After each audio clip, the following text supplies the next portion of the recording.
Well,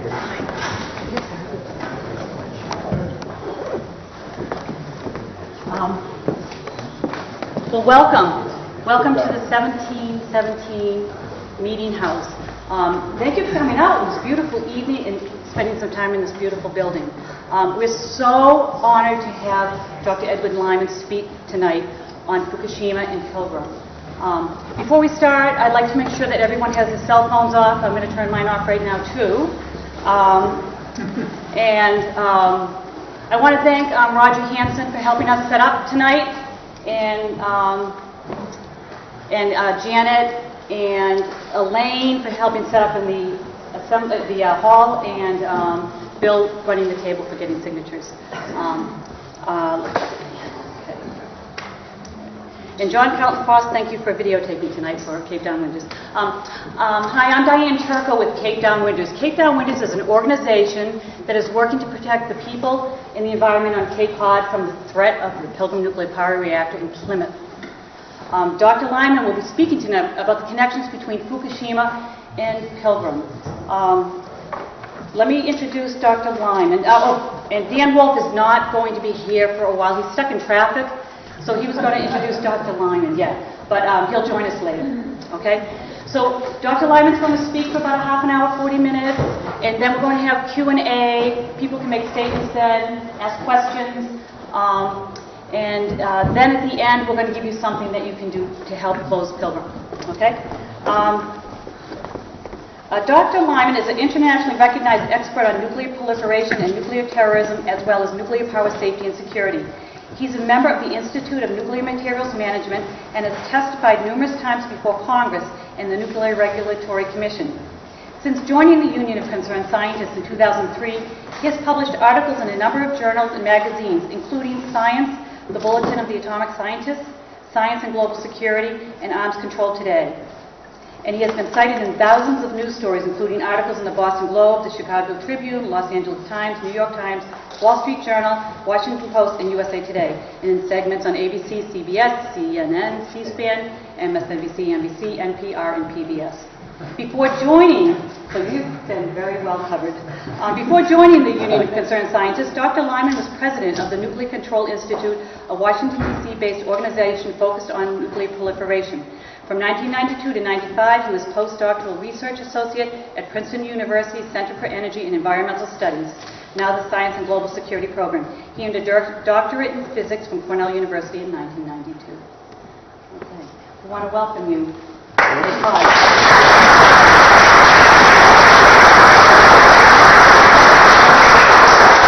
as we begin, I would like to share a very good quote from Dr. Helen Caldecott: "An informed society makes responsible decisions." And thank you for coming to inform us. I'll try my best. Okay. Well, thank you so much. I really appreciate the opportunity to come here, and it's a beautiful evening, and I'm sure we'd all rather be enjoying the outdoors and listening to this horror story, but I guess sometimes there's a room for education.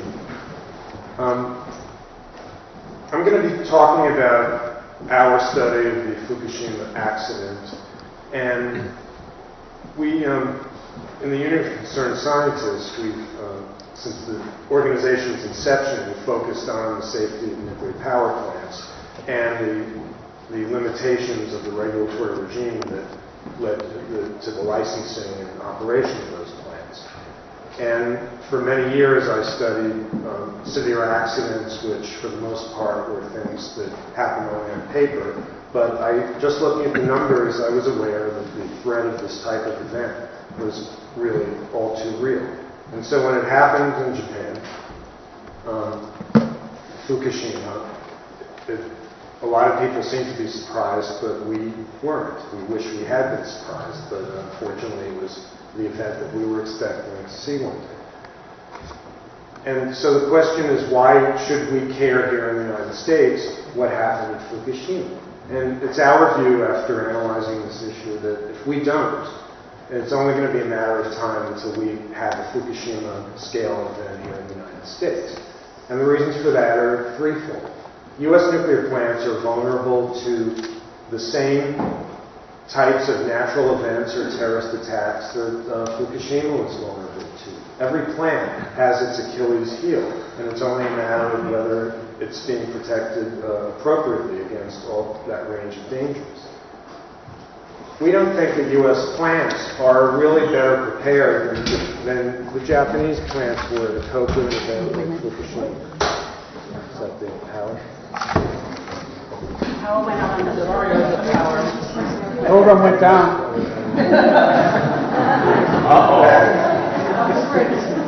That's all.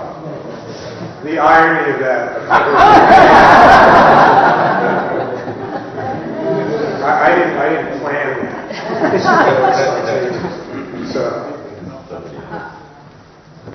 how do we get this back? Okay. Here it goes. Okay. There it is. All right. You're going to have to leave that on. Okay. All right. And so we were pretty well prepared to deal with power failure, unlike the Japanese. So U.S. plants aren't really better equipped today than the Japanese were to deal with this type of an event, despite what the regulators in the industry were trying to tell the American people right after the accident. And finally, if an event like Fukushima were to occur in the United States, we don't think that the emergency plans that are in place are going to be adequate to cope with the aftermath of a large radiological release. A large and complex radiological release has happened after Fukushima. And in particular, the issue of long-term land contamination is something that the Nuclear Regulatory Commission simply refuses to address in a serious way. What do you do if you contaminate a region with radioactive isotopes that are hard to clean up and that are persistent in the environment for decades or centuries? It's something they simply do not want to think about.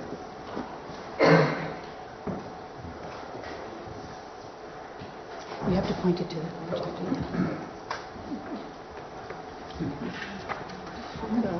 the right button. There. So the main reason I'm here is to talk about the book that we published in February of this year, Fukushima, The Story of the Nuclear Disaster. And I wrote it with my colleague at Union of Concerned Scientists, Dave Lockdown, who's worked in the nuclear industry for 17 years. We know this power. And with Susan Stranahan, who's a Maine-based journalist who used to work right for the Philadelphia Inquirer at the time of 3 Mile Island and was part of the coverage of that paper's coverage of the accident. So she's a seasoned hand in writing about nuclear power issues, and she was the perfect choice to really help us put this book together.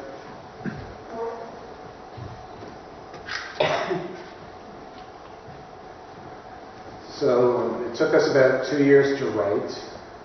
We used a wide variety of sources, including interviews with some of the NRC personnel who are on the ground in Japan, as well as a remarkable resource, Freedom of Information Act disclosures that included tens of thousands of pages of internal emails at the Nuclear Regulatory Commission, the Department of Energy, the Office of Science and Technology Policy in the White House, and other government agencies. And in addition, the transcripts of the Emergency Operations Center of the Nuclear Regulatory Commission were partially disclosed under FOIA. There's still lots of parts that are blacked out, but you can almost figure out what's missing from the context. Anyway, so that provided for a historian, which I'm not, but really on a parallel view of what was going on inside a government agency at the time of the crisis. And we got some good reviews. So the objective of the book, from the point of view of the Union of Concerned Scientists, it had to be as technically accurate as possible, because there was and still is lots of misinformation flying around about the accident, which we tried to sort out as well as we could. But we also wanted the book to be readable and engaging. And so it's written in a narrative style, which I believe it has succeeded in both being interesting and technically accurate. So a little bit about the reactor that started it all, the General Electric Mark I boil and water reactor, of which Pilgrim is a shining example. You're probably familiar with this diagram. That Mark I was like an inverted light bulb, an incandescent light bulb. That structure is called the dry well, and it serves a containment, the function of the containment. So in the event that you lose cooling to the reactor fuel for a certain period of time, that fuel will overheat and start to become damaged, releasing radioactive gases and particles into the coolant. And the next layer around the reactor fuel, I don't think a laser pointer here, but the fuel itself is contained in a steel reactor vessel, which is partially pressurized in the boiling water reactor. And that entire assemblage is then surrounded by this inverted light bulb. Now that containment looks a lot different from most pressurized water reactor containments.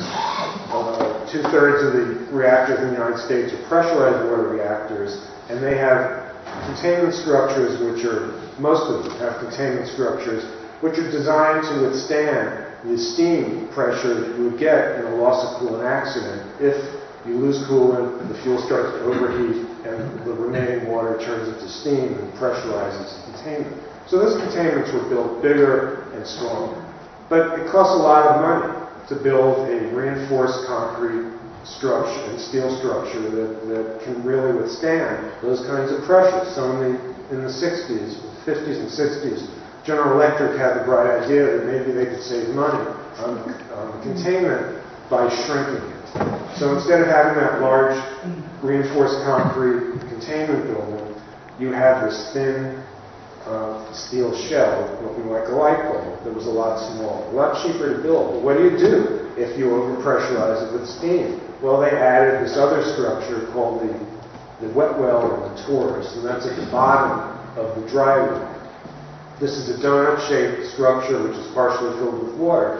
And the idea is if you start overheating your reactor and generating steam, you can pipe that steam into the torus, where it will condense back into water. So you reduce the steam pressure that way, so you don't need that big containment because you don't have as much steam as in a pressurized water reactor. And it turns out that isn't actually as simple as it sounds, especially if you lose some of the systems that you need to remove heat from the torus, because you can only condense water. It's condensed steam into water if the water in the torus is cool enough. But if you don't have pumps that can carry that heat away from the torus, eventually it'll stop working. And that's what happened in Fukushima. There's something else that General Electric didn't understand, and that's you also generate hydrogen if you have a loss of coolant accident where fuel is damaged.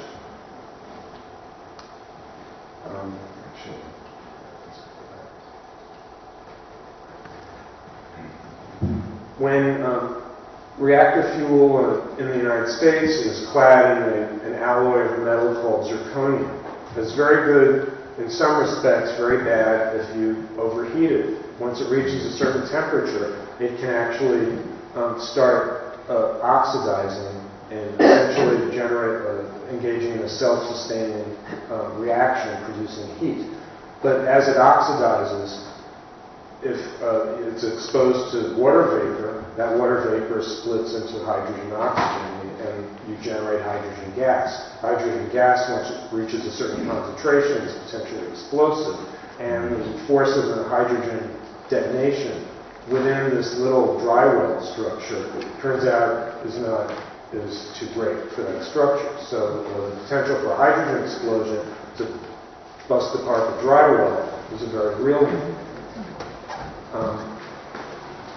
To deal with that, they had to retrofit by making sure that that dry well was inerted with a gas which would prevent hydrogen and oxygen from combusting, something like helium or argon.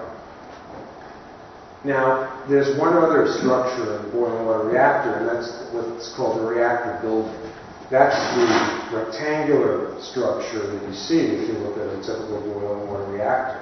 And that's made out of concrete and steel, but it's not built to the same standards that a containment building would have to be. The containment's supposed to be leak tight, so gas doesn't get through. So those buildings are not built to the same standards, and they're not meant to contain radioactivity. They might contain a little bit, just by serendipity, but that's not their main purpose. Their main purpose is just to protect the reactor from external events. So what happened at Fukushima? Well, we know that it was precipitated by the largest earthquake that Japan had experienced, of magnitude 9. What that did, as far as it shook the reactors, but actually not as badly as one might think, because of their location. The main impact of the earthquake was to cause the off-site power lines to collapse, and so the plant lost off-site electrical power.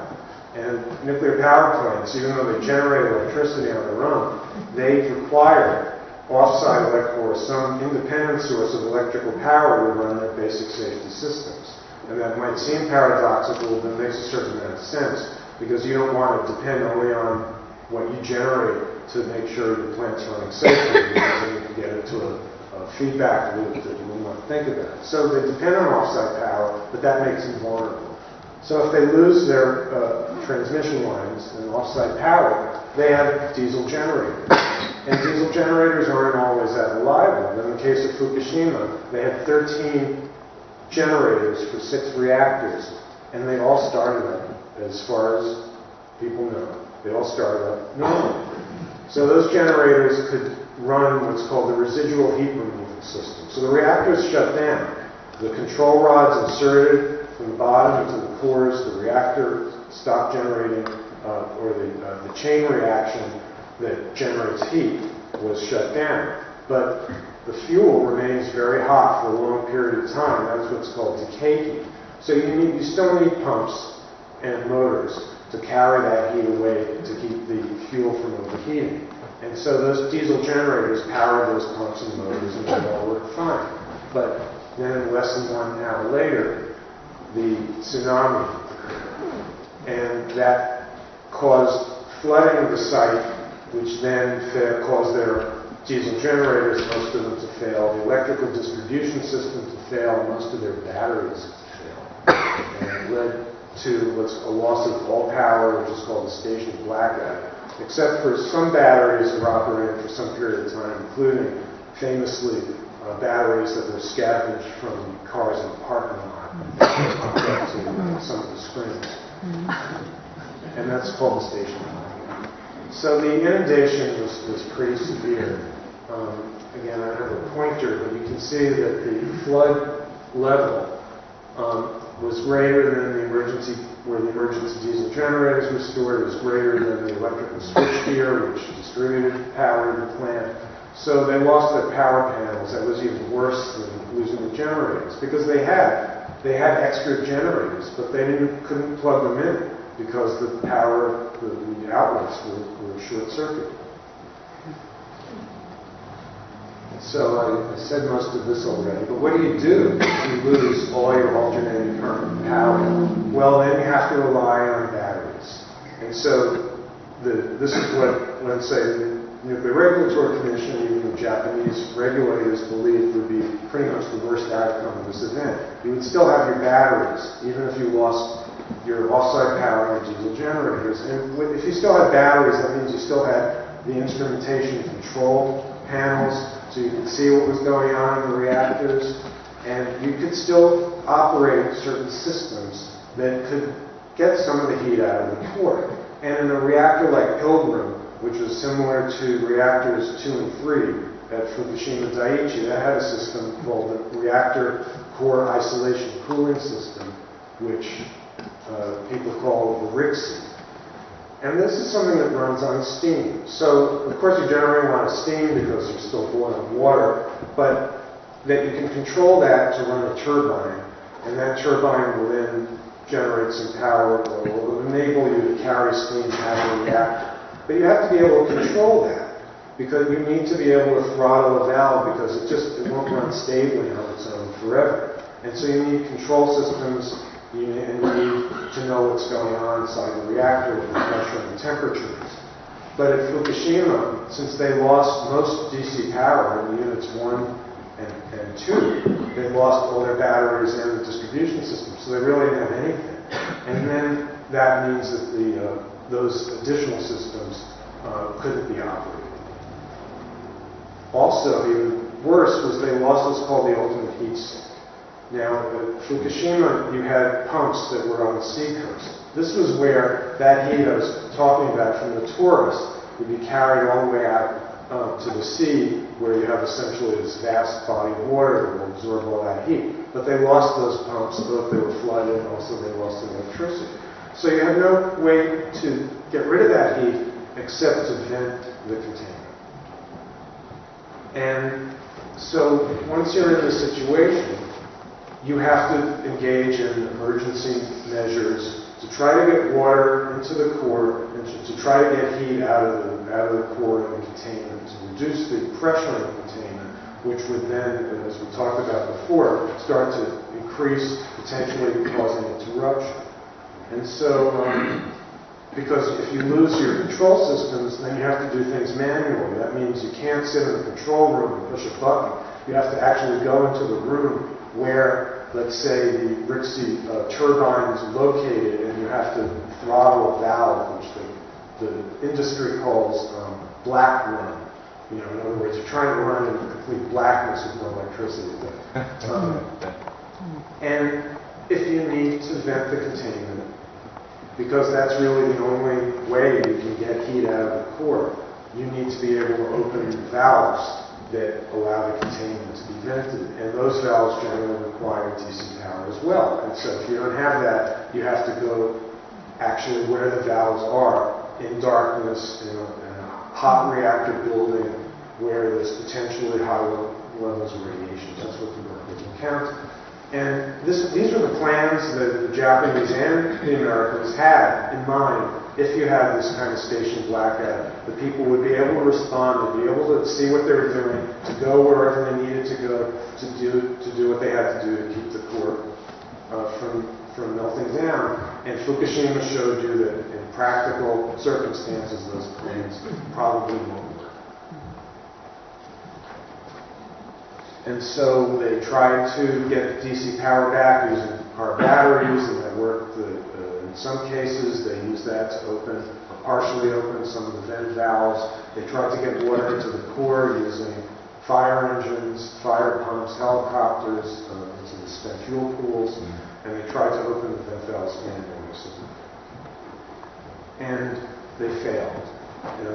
They were not able to get enough cooling water into the cores at the right time to keep the meltdown process from starting. And this is what happens to reactor fuel if it loses, if the water level goes below the top of the fuel, it'll start to overheat, it'll swell and it'll burst like a balloon, and the fuel inside is fractured, that'll get out into the coolant.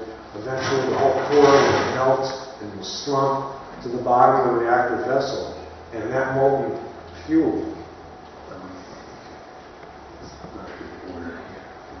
that molten fuel will eat through the bottom of the reactor vessel and drop to the floor of the containment, where if the containment's leaking, you have no escape path for all that radiation. Now, the spent fuel pools are a whole other issue at the Mark I boiling water reactors at Pilgrim. You probably know that they're located on the 5th floor of the reactor building. Very good from a design point of view. The way the reactor is built, very bad if you lose water. You have to get water up tri-flights, which the Japanese encountered. And you need to keep cooling those spent fuel pools because even though the fuel's been out of the reactor a long time, it's still hot. And if you lose cooling for some period of time, that fuel could actually start to melt and catch fire. Now, the industry and the regulators have always thought, well, yes, spent fuel is potentially dangerous, but it'll take so long before anything happens in that pool that we'll have time to deal with it. In some cases, they were right, because it could be a week or 2 weeks for a pool to really start to become in danger. But at Fukushima, they were so distracted by what was going on in the reactors that were melting down that they ignored the pools or weren't able to deal with them for almost a week. And that again was a critical period of time when they had the potential losing at least one spent fuel pool. But it turns out they didn't. They were able to prevent it, but some of that had to do with luck, that we can't always count on. This is actually what happens to a spent fuel assembly after it experiences a fire. These were tests that were done at San Diego National Laboratories in New Mexico, where they actually built a mock-up spent fuel pool, heated up mock spent fuel, and caused the cooling water to drain out of the pool. And so you can see the rods are all fractured and don't look very good. So what happened ultimately, because of the failure to intervene in time, there was a chain reaction. First reactor number 1 melted down. Then we had 2 fuel pools which were in danger. And we had 3 hydrogen explosions. These were explosions that destroyed reactor buildings. That's that outer structure I was talking about. Unit 1 was the first to go. About 24 hours after the earthquake, there was a massive hydrogen explosion that everyone saw on television. And that, because you had these 3 reactors all in trouble, lined up like dominoes, they were busy trying to set up a pathway so they could get water into the core of unit number 2. Because unit number 2 was actually working fairly well. They weren't that worried about it at first. So they had time to actually try to set up a string of fire hoses to get water into the core when they needed it. But when unit 1 exploded, it disrupted everything they'd done for unit 2, and they had to start all over again. And that was a critical loss of time. The containments leaked. It's not clear if any of them actually exploded. But they didn't have to explode because they had seals on the tops of those light bulbs, well, actually on the bottom of the upside-down light bulb. And those seals only work under certain pressure and temperature conditions. They started to see those conditions pretty soon after the accident, and the seals lifted up. So it let gas and hydrogen outside of the dry wells into the reactor building. When the hydrogen built up to a detonable concentration, you had that explode. Then it was followed by an explosion in Unit 3, and then one at Unit 4. Now, Unit 4, that was the interesting one, because Unit 4 was a reactor that shut down, all the fuel was in the spent fuel pool.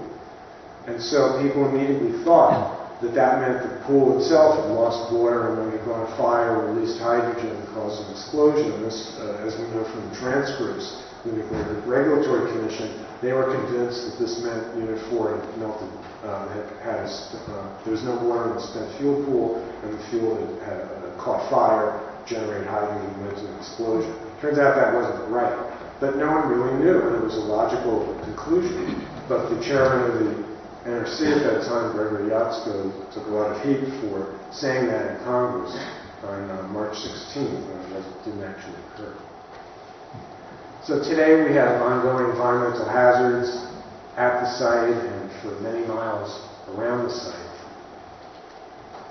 The radiological releases, first and foremost, through iodine-131. This is produced in copious quantities in the nuclear reactor when it's operating, but it only has an 8-day half-life. So, but if you have a meltdown, I'm sorry. Do you need me to close the computer? No.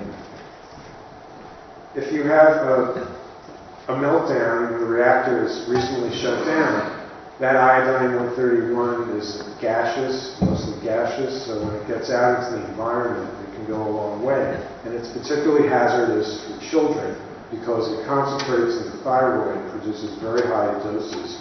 So for children who have very small, massive thyroid, you get very high radiation doses. Cesium-137, on the other hand, is long-lived. It persists in the environment for hundreds of years, and you don't have to ingest it or inhale it for it to do its damage, because it emits what's called a hard gamma ray. This is a radiation which penetrates the human body. And so if you have cesium-137 sprinkled around the landscape, that is dosing everyone around because of that gamma ray. And so we know that over 6,000 thyroid cancers occurred in children who were downwind of Chernobyl because of exposure to iodine-131. And we know that there's now an exclusion zone around Chernobyl and one around Fukushima. And that's primarily because of cesium-137. Dr. Lyman? Yeah. Excuse me. Would you please explain the half-life? Because it looked like cesium-137 is a 30-day half-life. 30 years. 30 years, I mean, but you said something about hundreds of years. Right.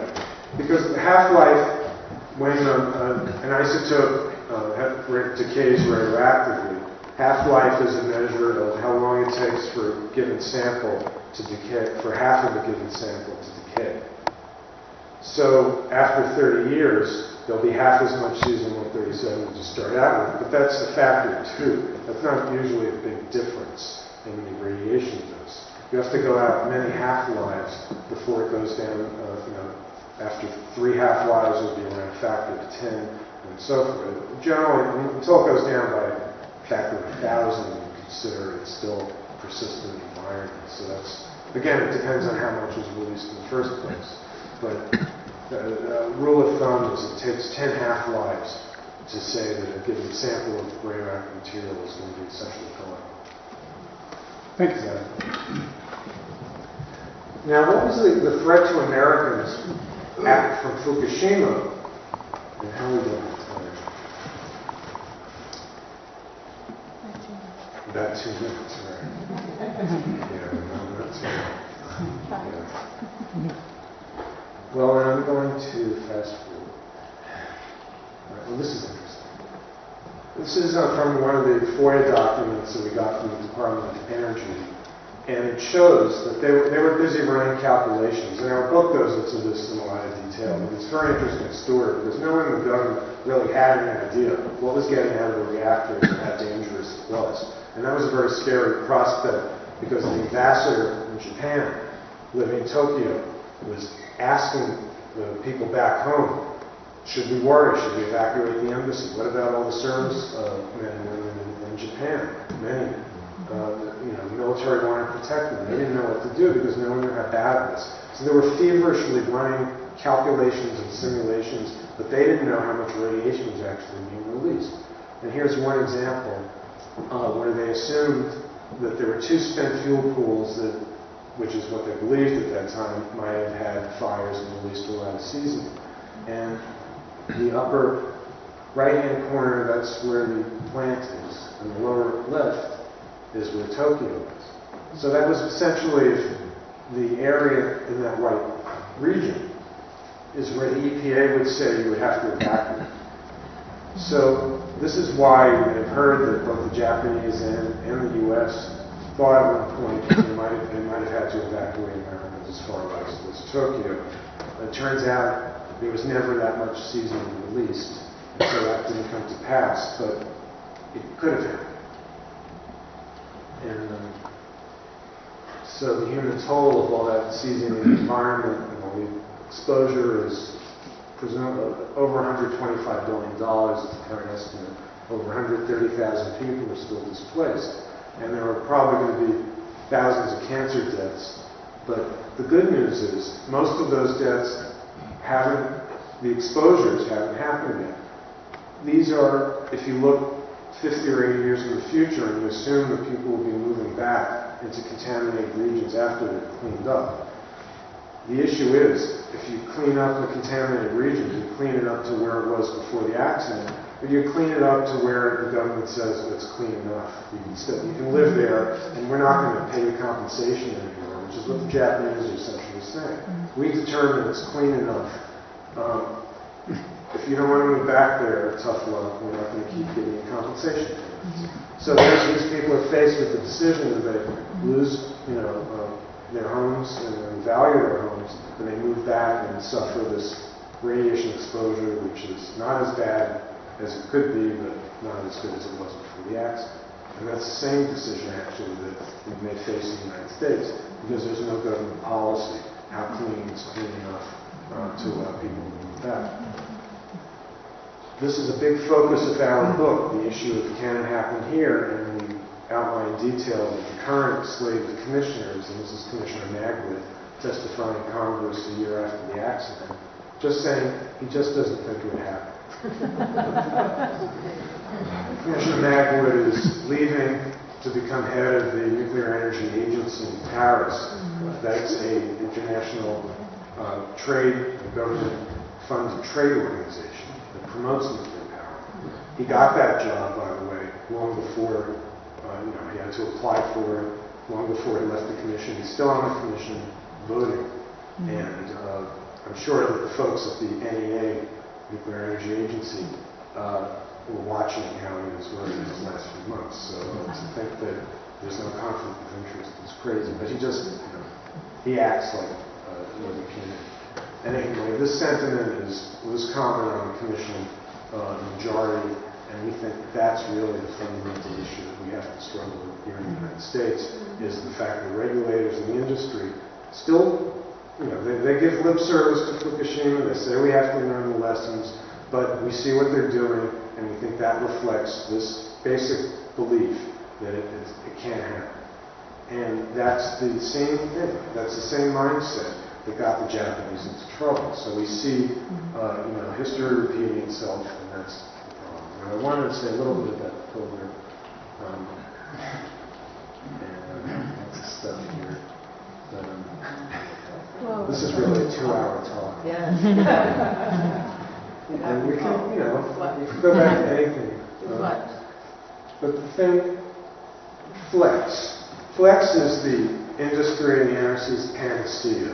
This is what they've come up with to answer the question, what do we do if we experience a condition like Fukushima? Their answer is Flex. Well, you have flexibility. You have pumps, you have portable diesel generators, you have K-rations sitting in a warehouse in Memphis. I'm not kidding.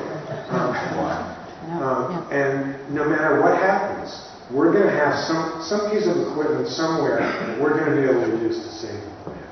And this thinking is only a little bit more advanced than what was in place before Fukushima and what the Japanese had. Because they didn't think about those practical issues. I was thinking about is, can you actually use it? Are you going to be able to get this heavy pump you're storing on the roof because you want to protect it from the flood? You have to get it down, you have to move it, maybe there's earthquake debris. How do you figure all that out? And they don't want to really answer those questions.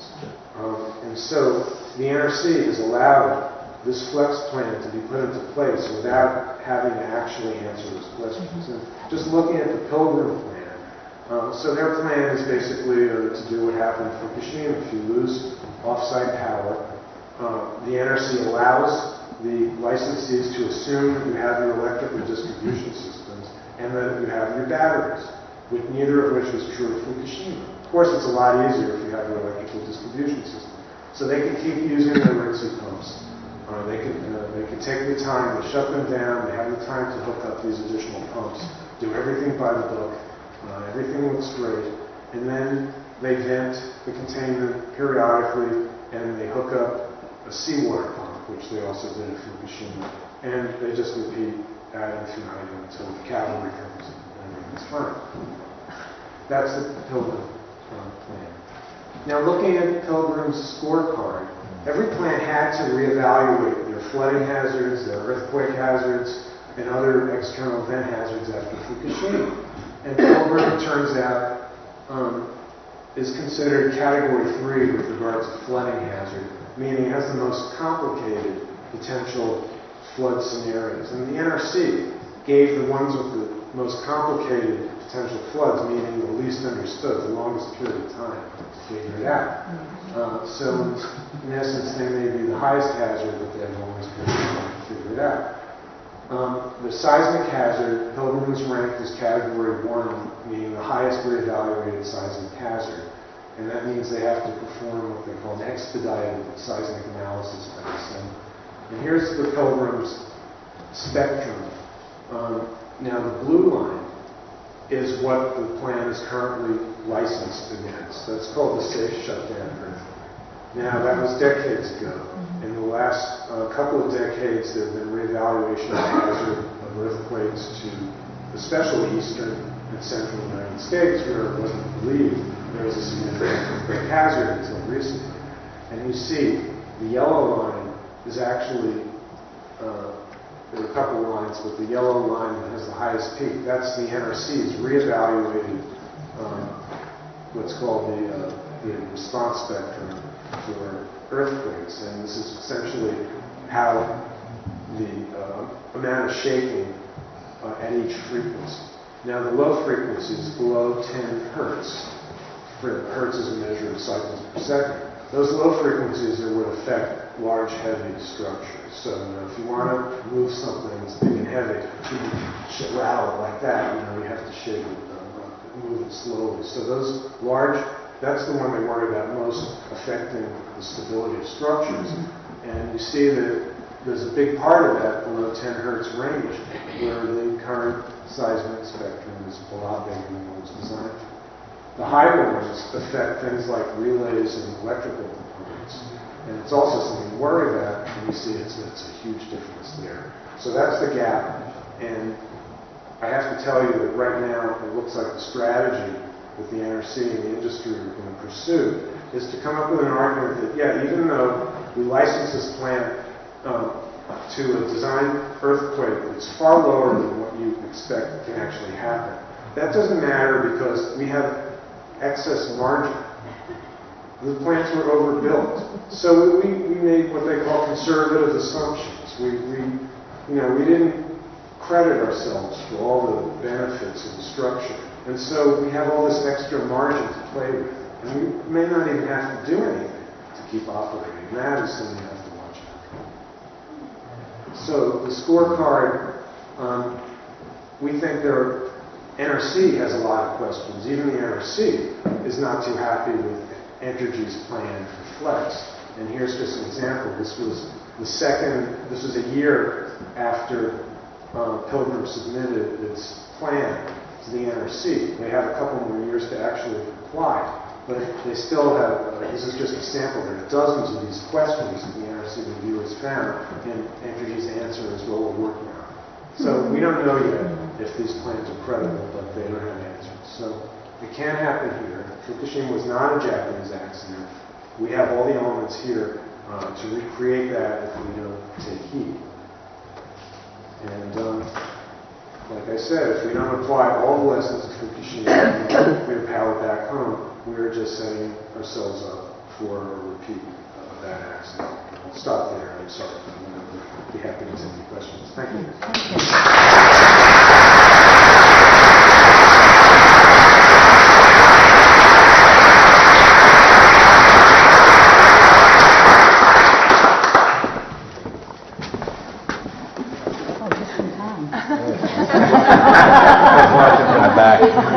I was just scared to I was watching from the back.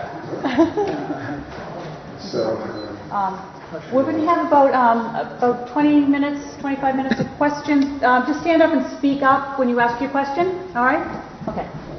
so you want me to call? Yeah. Thank you. Several times you spoke about the loss of AC power and replacement by DC power. And that puzzles me a little bit because many of the electrical devices that we're used to that work with AC don't work with DC. And, don't you have to have some kind of inverter with the AC? Yeah. I didn't mean to say, and it was misleading, that if they could operate the plant with just batteries, then we wouldn't have any of these issues. It's the batteries are used to power a certain subset of systems. So you can't use the batteries to run these heavy-duty electrical motors that generally drive the cooling pumps. So what the role of the batteries is, so if you lose all AC power, and in a plant like Pilgrim, you have this system which is called the RIC-C, and that's a turbine which is just powered by the steam. Okay? And so the role of DC power is, if you have DC power, you still have instrumentation control systems. So you can see where the water level is in your reactor core, and you can throttle. You have control over the throttle. So you're not using the batteries to power the pumps that you can do, but you're using them to power the instrumentation control and run that. So you don't use the batteries to run a lot of the installed systems of the plant, just a subset that you use in this emergency. Does that help? If people could wait until the microphone gets to you, just for the video recording, thank you. Thank you for coming, Dr. Lyman. Thank you for your book. I very much enjoyed reading the book. And one thing I noticed that I didn't see in there, and I'm wondering if you might comment on reports of pieces of nuclear fuel scattered about the terrain near the reactor as much as a mile or two away. What if you deem those credible, and where they came from? I think from the information that we've seen, it doesn't seem consistent with what we know about the accident at this point. Because for actual pieces of fuel to disperse, sort of what happened at Chernobyl, where there was a much more energetic explosion. In that case, the core of the reactor actually exploded because it had what was called a reactivity event, and the steam within the reactor fuel blew the core apart. So then you had little bits of fuel that actually were aerosolized, and there was a fire which helped to tell them. But in this case, there was nothing that energetic in the reactor cores. And so it's a little puzzling. And I know there's a lot that isn't known, and we've gone down in a lot of detail. But it's just not consistent. And you would also see certain isotopes in higher concentrations than the ones that are reported. Now, it could be not getting the whole story, but I haven't.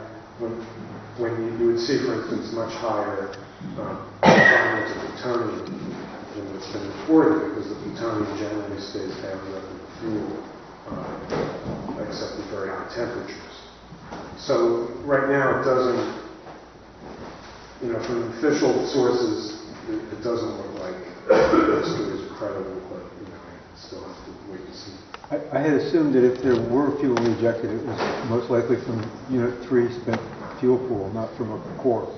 Well, the Unit 3 spent fuel pool doesn't seem to have sustained any damage. Mm-hmm. So. Thank you.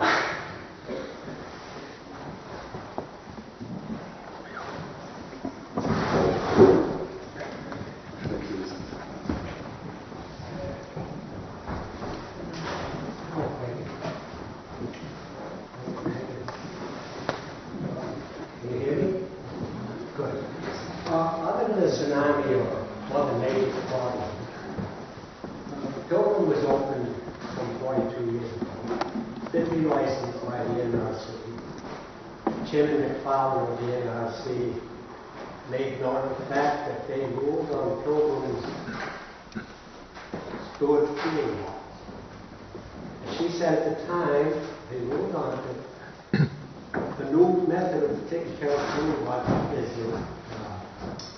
I guess it's some kind of structure, wooden structure that can You're talking about what's called dry casks? They can be stored. And right now there's 3,200 spent fuel rods at Pilgrim.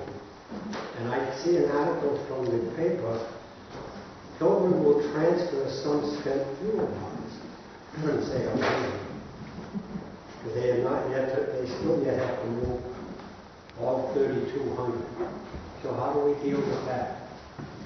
Well, this is actually an issue that's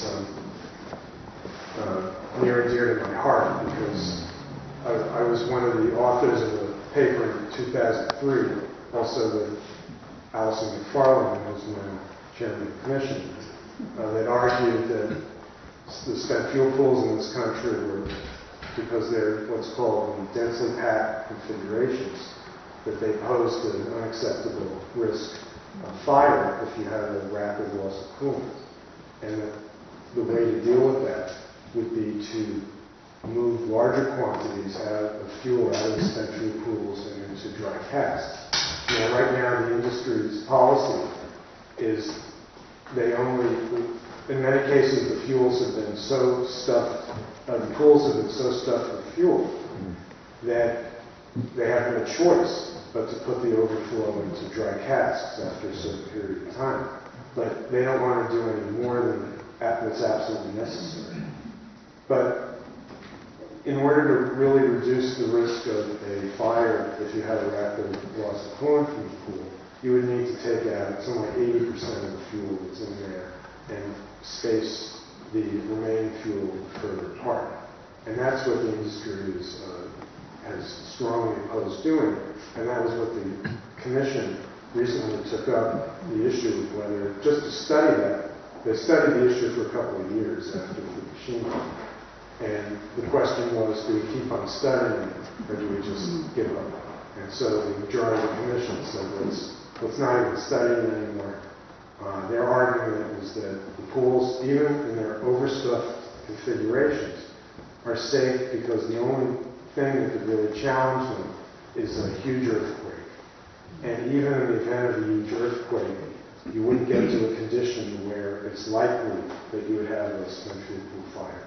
And so their basic argument is it's not going to happen, so you don't have to worry about it. And that's where we are today.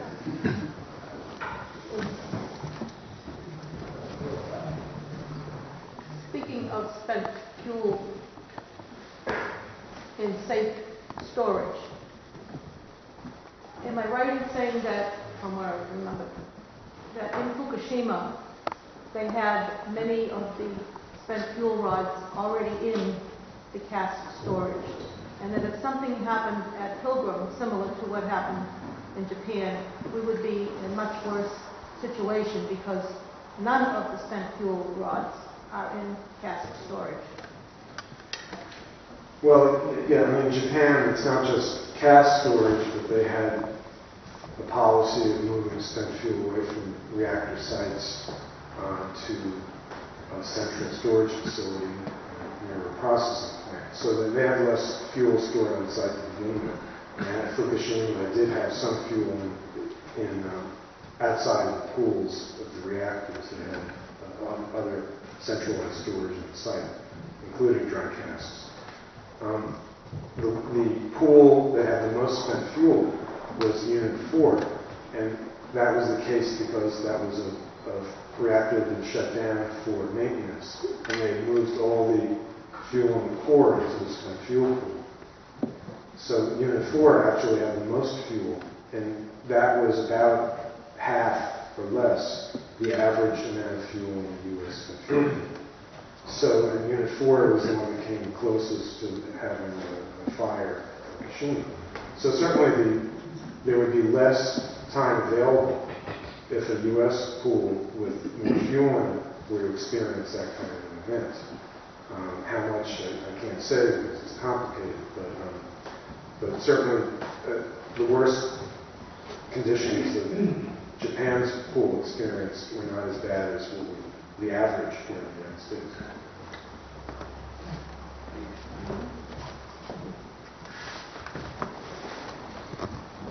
Yeah, sticking with that, spent fuel rods, what do you do with them? My understanding is that even in the dry cask storage, that has a limited time frame in that before it's going to need to be redone or something. And is there some kind of a long-range plan for reprocessing or something, even regionally, if we're a big country, and is anything seriously being looked at in that regard? Well, let me just think. Is there a long-range plan for doing anything with spent fuel? No. The plan, the one basket that the U.S. put all its eggs in was called Yucca Mountain. And that was a troubled project in a lot of different ways. And it was canceled by the Obama administration. And so the Department of Energy has a plan where they want to come up with a consent-based siting process to find another repository where they're going to go around and they're going to look for communities that say, yes, we want it. They thought they had a good candidate. For instance, you may have heard of the waste isolation pilot plant in Carlsbad, New Mexico, where they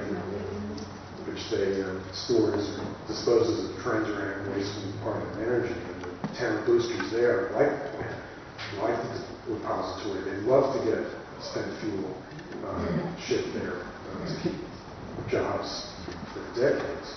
But then there was an accident February 15th where plutonium was released into the environment, potentially because of the wrong type of kitty litter was put into packages, causing an explosion. That's changed the equation. So right now you have consent-based signing for repositories looking even less like. Now you mentioned the processing.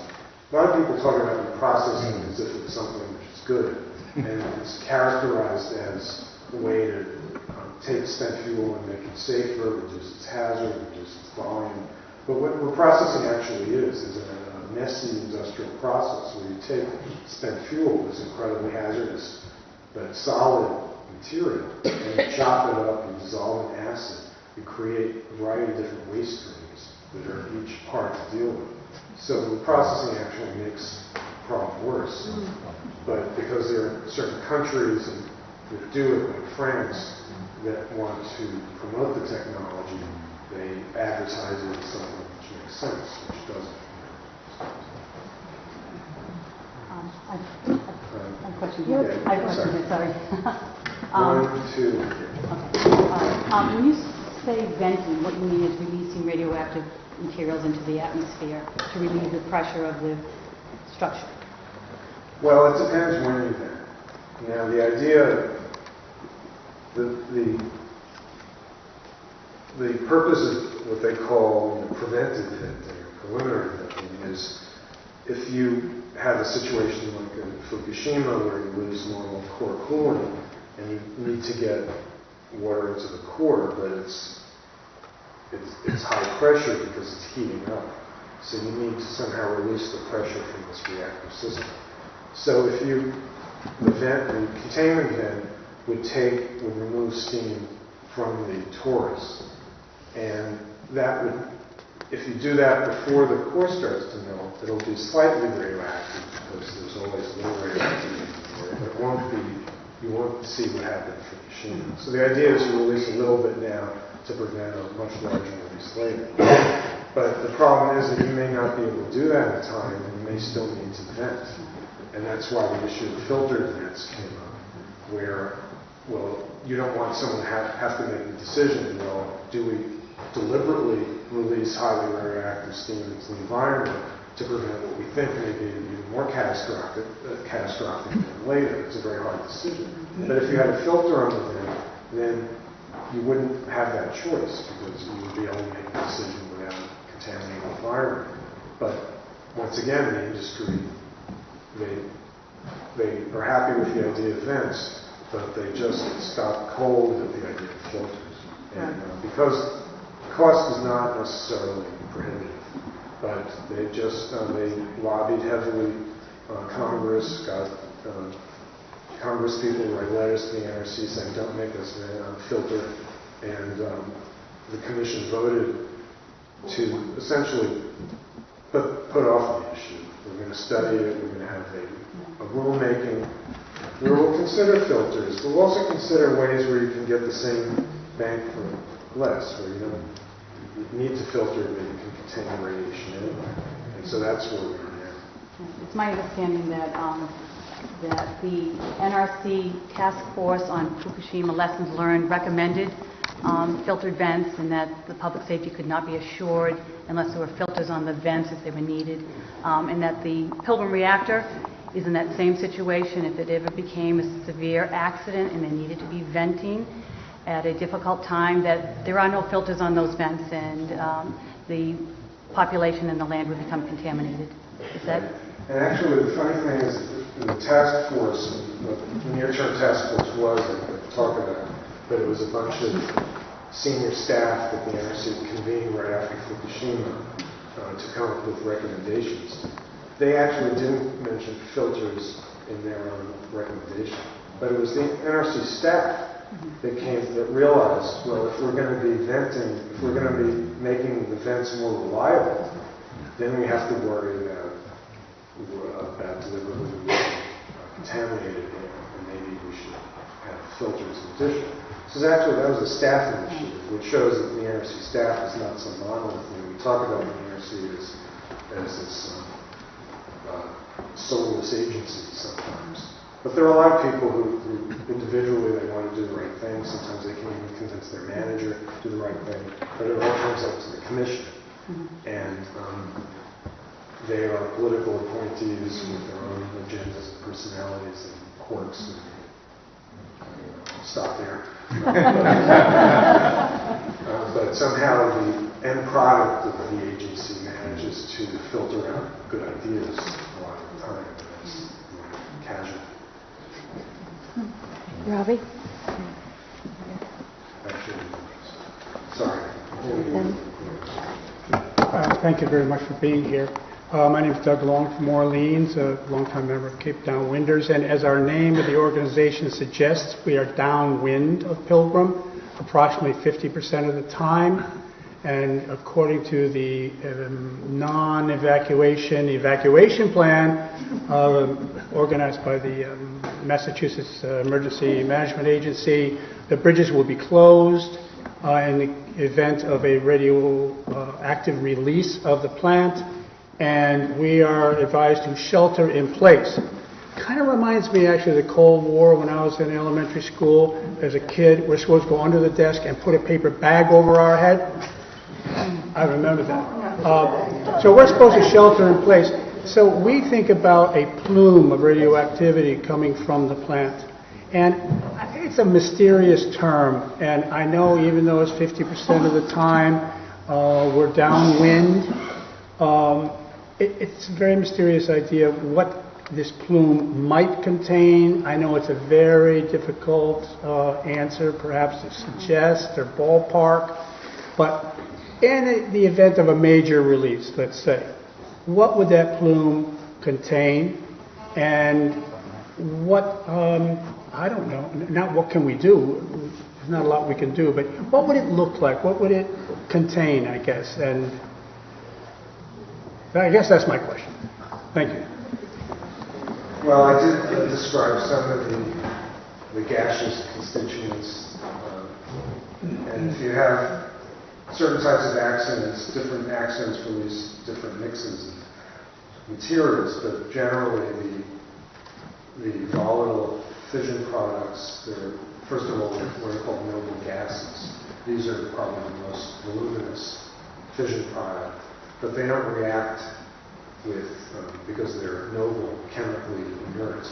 So they don't, the body doesn't really metabolize them. So they don't have that really severe or biggest radiological impact. But then the next are the iodine or the halogens. And because of iodine's properties, as I've described, it's very hazardous in the first few weeks after an accident. If you inhale or ingest it, especially children, then you will increase significantly the risk of thyroid cancer, and that's why potassium iodide is required, well, for certain people if the state allows it to happen or pays for it. Well, no, the state wants it, the NRC will pay for it just because it's the plant. Potassium iodide, if you take it in time the right way, could block the uptake of iodine in the thyroid. Then there are the other fission products like cesium-137, strontium-90, and a smaller extent, a whole menagerie of other isotopes. But those are the predominant ones. And the thing, when I get to talk about it, probably you heard about this, but what happened in Fukushima is the U.S. Was running computer codes, and we go into this in the book, to try to find out how far away the real danger would be to Americans who live in Japan. And they used the standard, the EPA has what they call protective action guides, basically to try to limit your exposure to radioactivity, what's the threshold, and the EPA would recommend you evacuate. And so they were using that as the standard, and they were running this computer code called Rascal. And they said, well, according to this code, up to 50 miles, the EPA standard would say you should evacuate. And why not 60? Well, the computer code they had only went out to 50 miles. And so they had to go to the Department of Energy and had a different computer code that could go further. And they're the ones who did like the calculation that showed it went all the way to Tokyo. But the bottom line is the 10-mile evacuation is a joke, and that's not a mystery. But it was never meant the NRC never commits to a very clear objective. You know, the emergency planning zone is not necessarily to prevent people from being exposed to radiation. It's not even necessarily meant to prevent them from dying from radiation sickness. It's just a kind of target or planning measure that we're going to start with. And we can always do better, later if we have to.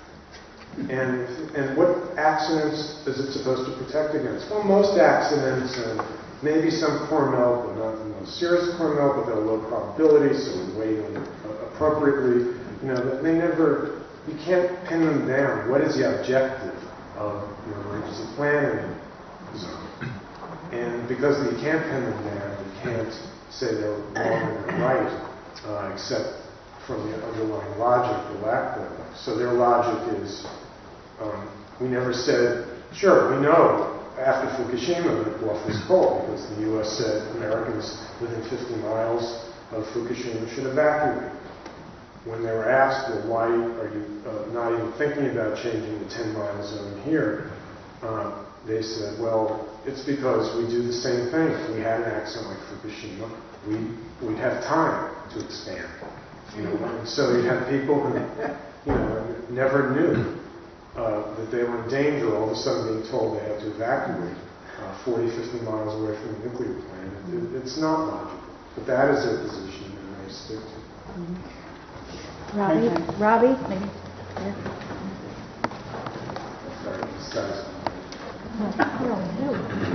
This is why I hate to do I'm sorry. Sure.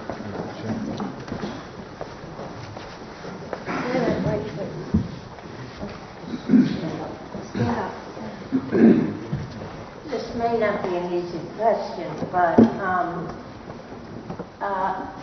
what sources of science-based information, aside from the Union of Concerned Scientists, which I trust and I know is science-based, do you suggest we can really rely on? Because there's much coming through on our computers and our email that is frightening, and we don't really know how to judge it. Can you recommend some sources, and also can you tell us some that you do not recommend? I said it would be hard. Yeah, that is hard. I think I'm going to avoid it, but let's see. Yeah, the problem is that there was, especially after the accident, on an ongoing basis, there's information from all sides.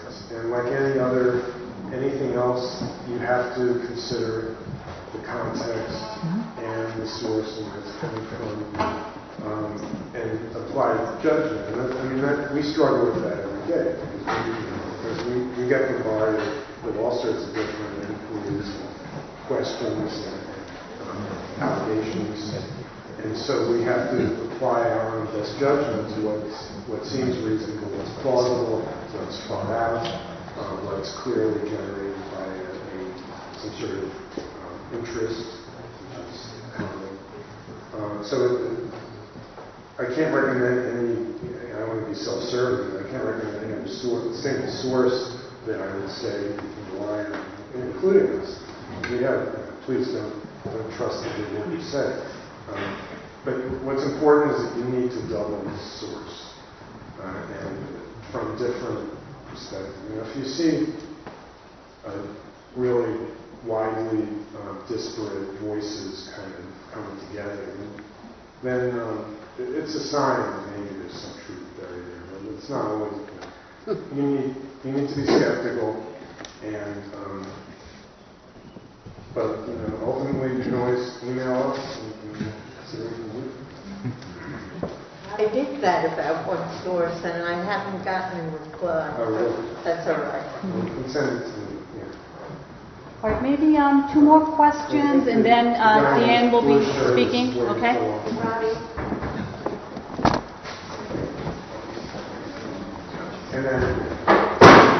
Thank you for coming out. My biggest concern is security issues at the Pilgrim plant. It's in the hands, my understanding, it's in the hands of the Entergy Corporation. That's like the fox guarding the hen house as far as I'm concerned. And I think it's totally ludicrous that these spent fuel rods are on the 5th floor of this plant over the containment vessel. Is that a concern of yours? And this might sound like paranoia, but I think it's realistic paranoia. How vulnerable are those rods to an aerial attack? I'm not talking 747, I'm talking small airplane. They are vulnerable, I would suppose. And the governor has sent a letter to the NRC, but I think he could be a little more forceful. I'm also concerned about a ground invasion there. Again, I don't want to sound paranoid, but would it be advisable for the governor to have a small military presence there to protect that plant, and is that a possibility? Well, this issue is it's a very rich area. It's something we work on a lot. But the bottom line is anything that can occur as a result of an accident can occur from malevolent action. And in fact, the very accidents that the NRC likes to rule out because they're so improbable are the ones you have to worry about the most in a terrorist attack. They're the ones that people with blueprints and know something about the way the plant operates are going to try to execute. So there's no question that spent fuel is vulnerable. The issue of air attacks on nuclear power plants after 9/11 obviously became an issue. The Commission admitted that and actually put into place certain plans to cope with the aftermath of an aircraft attack. And that was really the genesis of the same emergency measures I'm talking about here in Fukushima. That you can't prevent it, but maybe you can mitigate it by getting water, the fire hoses with spent fuel pool, and having someone stand there for 12 waters running at the bottom, just refilling. And that's the kind of thing. As far as the quality of security, that's a very big issue too, because the integrity, you have an armed response force. The NRC requires that there be armed responders who protect the plant against what's called a design basis threat. And this is a concept of a certain attacking team with certain weapons and other characteristics that you use to design your defenses.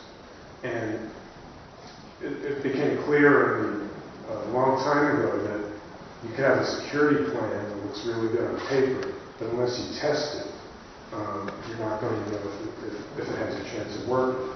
So the NRC began a program called force-on-force inspections, where they actually would run mock attacks. It's sort of like what the Department of Defense does in military installations. And they found out that in many cases there were weaknesses in the security force you can only see by running these tests.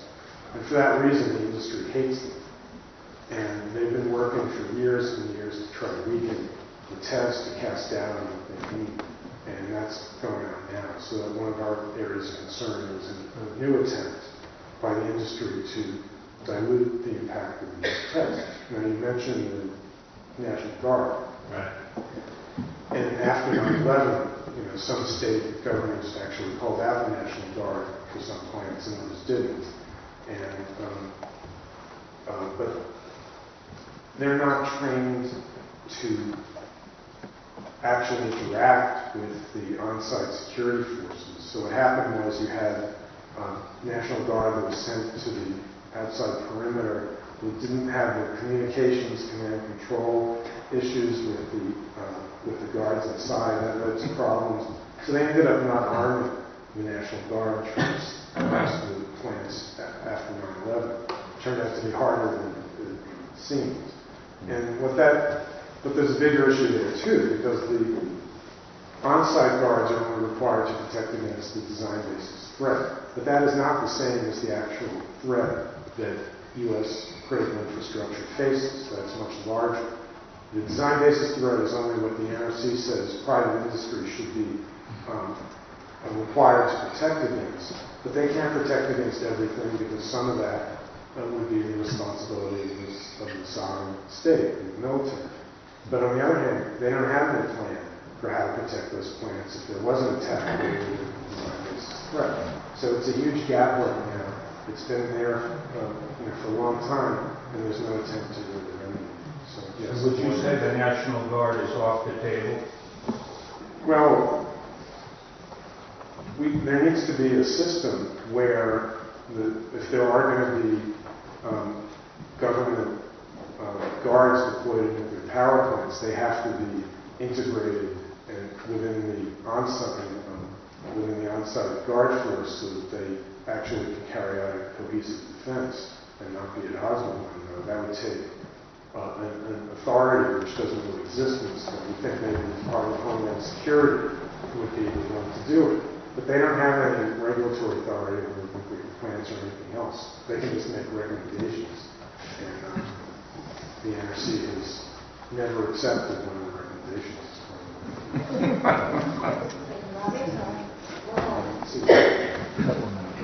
I've been murky on a question, maybe you can help clear it up. And I've been at times distressed by the what seems to be an impervious layer of upper authority that you hit a wall.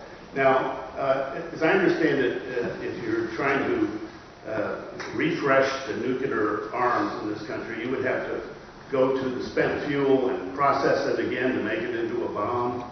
Now, if that's true, does moving it into dry storage put it out of reach of being used for that purpose? And is that maybe a reason that they want to keep it in these pools longer? Yeah, I would say no. I spent a lot of time myself with UCS guys working on nuclear weapons issues and fuel cycle issues. The U.S. has more plutonium than it knows what to do with. And we've dismantled a lot of nuclear weapons, and even the ones we have that are actually in the deployed arsenal, we have spares and extra pits. And so we have over 40 metric tons. That's tens of thousands of weapons with plutonium that we're trying to get rid of right now. And it turns out it's very expensive to get rid of plutonium. One way to do it is to turn it into fuel for nuclear reactors, which doesn't sound safe, and it isn't. It's something I've been fighting for a long time. But even the current plan to do that would cost them like $40 billion, $30 to $40 billion. So that's why I don't think, at least at this stage, that there's the Defense Department has any designs on plutonium and spent fuel. That's not to say that if circumstances change, that it wouldn't become attractive, and that has been the case in the past. But I think at this point in the political framework, that's not an issue. And I don't think actually whether it was in pools or dry casks would make a lot of difference at this point. One more, come on. Thank you so much for all the questions. She won't hear. My question is kind of very basic. It's too late. Have you ever been invited by the Congress to present this kind of information to them? And secondly, is there even a possibility that the Congress would mount a committee that would investigate these facts that were presented to us so beautifully? I have a feeling that the Congress is far less informed than most people deserve. Well, we do get called to testify from time to time. In fact, right after Fukushima, just a few days afterwards, Senator Boxer held a hearing. She's the chairman of the Environment and Public Works Committee. She held a briefing on Fukushima and invited us to come present our views. And so we did. And since then, we do get called occasionally. But the problem is that even if you have certain members who want to do something, the ability of Congress to do anything these days is so limited. And on the issue of nuclear safety, it's not a partisan issue so much because the nuclear industry plays both sides of the aisle pretty well. It's just there are very few members who are truly committed to actually doing something. And Senator Markey, of course, is one of the shining examples. But they just can't get the support. And the industry is very effective lobbyists. In fact, after Fukushima, I heard Congressman Clyburn, he was the third most powerful congressman at that time. He gave a speech and he said he's a big supporter of nuclear energy. In fact, the Nuclear Energy Institute funds the Center at the University of South Carolina in his name.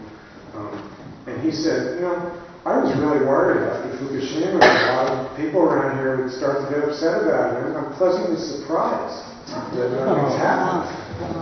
And I think that really said it all. If there wasn't the will to do something in those few days, then it's very hard to make anything change. But we tried. Can I ask you one more question before we give you a generous applause? Pilgrim is determined by the Nuclear Regulatory Commission to be one of the 9 worst performing reactors in the country. It's number 2 in the country for seismic risk of core damage. It's number 8 in the country, according to the Pentagon, for vulnerability from attack from the water. So could you answer your question, given what we have right now in Plymouth, with that General Electric Mark 1 boiling water reactor with right today, could you answer your question, are we safe? No, I don't think we're safe. But we do hold out hope, it's diminishing every day, that the NRC and the industry will take the lessons of Fukushima seriously. That as each decision is made, we lose hope. And so, you know, UCS we're neutral on nuclear power, but we're not blind to what goes on. And I think we'll have to make a decision eventually. If we don't see the improvements that we think are needed, then some plants are going to have to close. And I do think that the evacuation issue, the fact that communities and states have been disenfranchised in the ability to approve evacuation plans and deliberate law to cut them out of that picture, that is a very unjust law.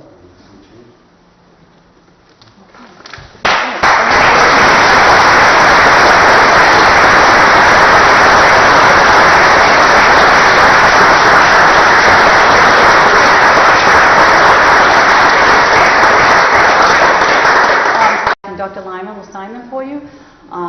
You've got to get it, okay? Deanna's going to speak a little, and then I want to wrap it up because I have something you can all do, okay?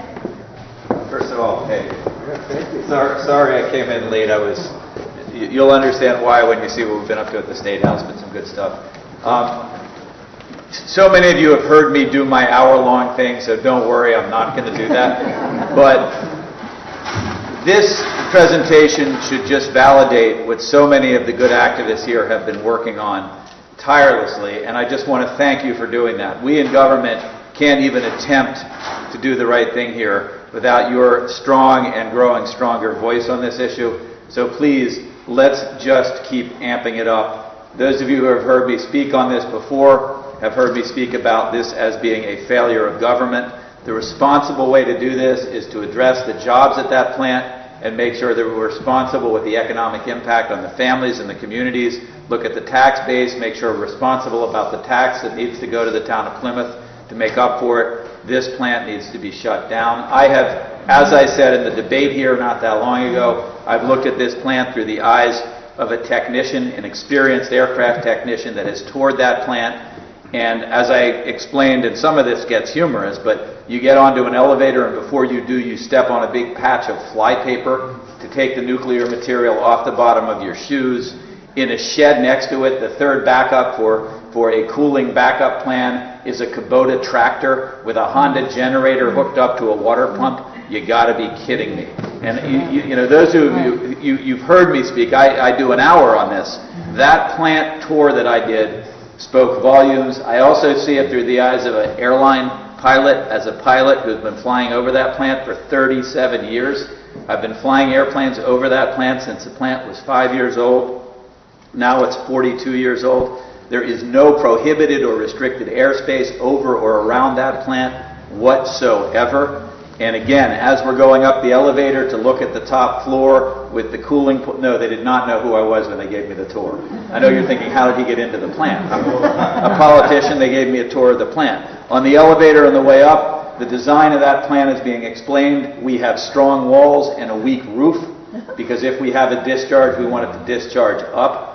That makes it more vulnerable from the air. I didn't even want to talk about this for years because I didn't want to be somebody who was having a public discussion about this as an aviator.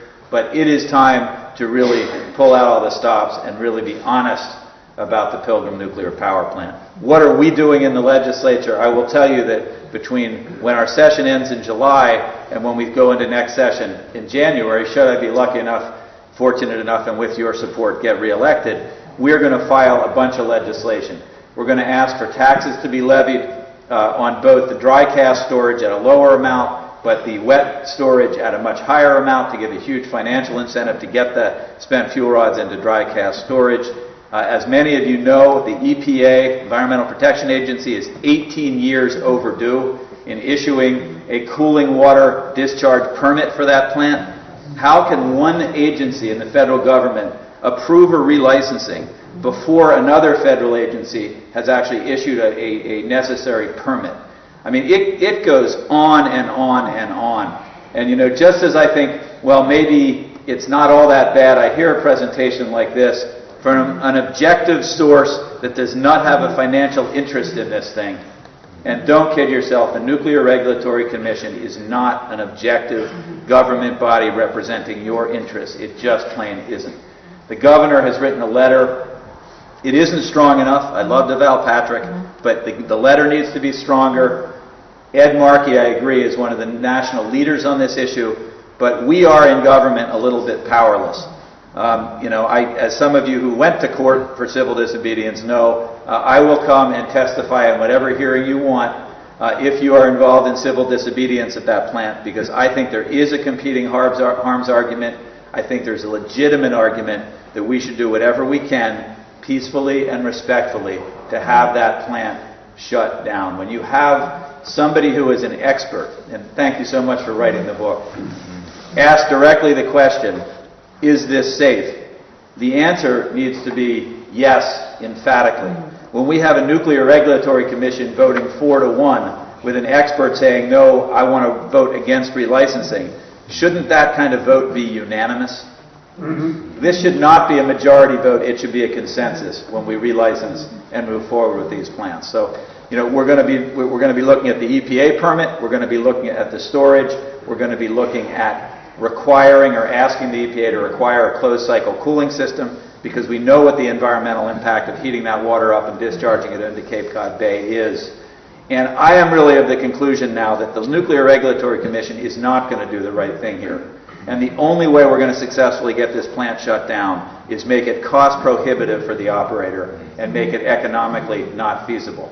And I will tell you, I am concerned after today, where I did an extensive meeting with the Department of Energy and Environment in Massachusetts, looking at some of the projected costs of gas and oil and coal production in the Commonwealth. And I am concerned that the costs of electricity are going to go up sufficiently so that it is economically viable for Entergy to keep that plant going. So we just have to do whatever we can do. I wish I had the authority and the power to do this. Even our federal delegation doesn't.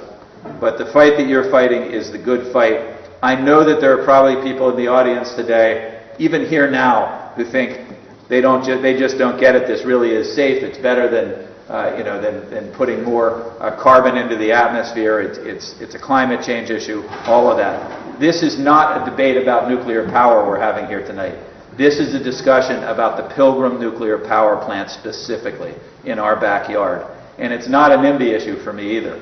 This is the real deal in our backyard. The responsible thing for us to do for the rest of the citizens in the Commonwealth who are not as fully engaged is to educate and continue to show leadership on this issue.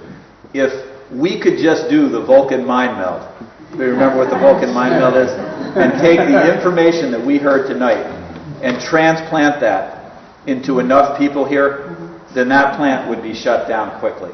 And the problem is it's really difficult in this day and age to get all that information out sufficiently from credible sources so that it really is heard and understood and really mobilizing people.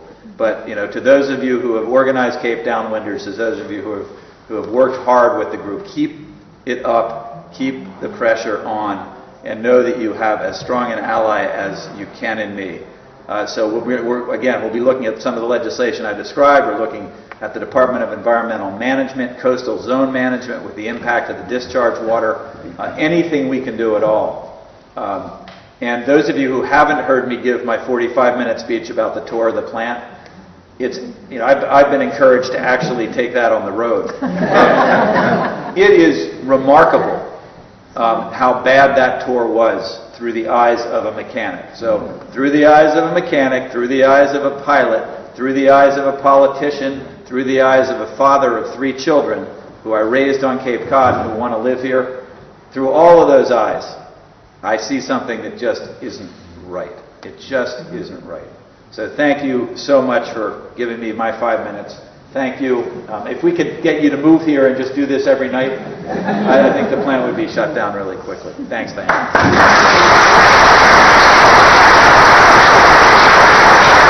There were a lot of questions there that we asked, that you asked. A lot of threads and connections. One of your questions was, is government capable of protecting us? And that resounds with a clear no for those living on Cape Cod and the islands. Just like Shoreham in New York, in the event of a severe accident, we would be trapped. And right now today, Entergy, NEMA, FEMA, and the NRC support these emergency plans that protect the industry and not the people. We citizens speak out and we say we will not be collateral damage to the profits of Entergy Nuclear Corporation. This is not acceptable. As you know, Fukushima was not an accident, but a prediction that came true. It is an ongoing, catastrophic human tragedy.